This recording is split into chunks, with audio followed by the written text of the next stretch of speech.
اگلی most important بات، جو لیلۃ الجائزہ ہوتی ہے آخری رات، وہ بڑی امپارٹنٹ رات ہے۔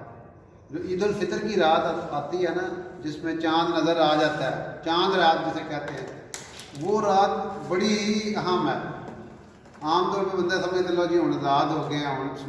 مطلب بس روزے ختم ہو گئے، لیکن نہیں، اس کو لیلۃ الجائزہ کہتے ہیں۔ لیلۃ الجائزہ انعام کی رات، جیسے مزدور کو مزدوری اینڈ پہ ملتی ہے،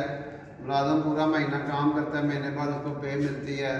اور روزیندار 6 مہینے فصل کی راکھی کرتا ہے، 6 مہینے بعد اس کو مل جاتی ہے نا اس کا انعام یا مزدوری یا اس کا رزلٹ۔ ایسے یہ رات لیلۃ الجائزہ کہلائی جاتی ہے آسمانوں میں، انعام کی رات،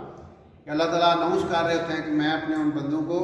جو میرے لیے راتوں کو جاگے ہیں، تراویح میں قرآن سنا ہے، قرآن پڑھا ہے، دن میں روزے رکھے ہیں، بھوکے رہے ہیں میرے لیے، ان کے لیے فرشتوں کو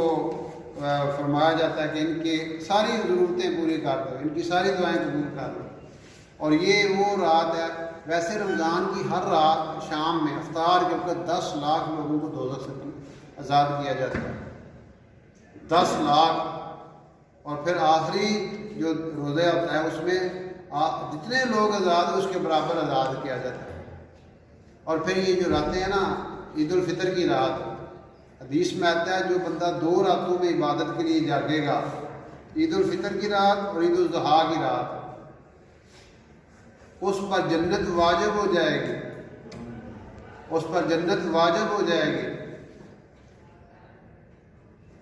اور پھر ایک اور روایت کہ جو 4-5 راتوں میں عبادت کے لیے جاگے گا، اس کے لیے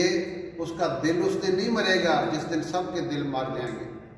اس میں یہ ہے کہ قیامت کا دن بھی ہو سکتا ہے، یا ایسا دور آ جاتا ہے جس میں لوگوں کے دل سخت ہو جاتے ہیں، دین کی طرف رجوع نہیں رہتا، آخرت کی فکر نہیں رہتی، تو اللہ رب العزت اس